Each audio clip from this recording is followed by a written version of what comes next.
Irani në pikën zero, izolim dhe kolaps.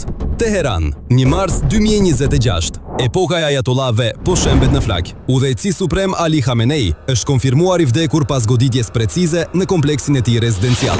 Por Irani sot nuk ka humbur vetëm udhëheqësinë, ai ka mbetur një ishull i zi në mes të globit. Pas mbi 900 goditjeve ajrore të operacionit Epic Fury, rrjeti elektrik kombëtar ka kolapsuar. Gjysma e prodhimit industrial është shuar dhe megaqyteti i Teheranit përballet me mungesë kritike të ujit dhe energjisë. Izolimi digital është total.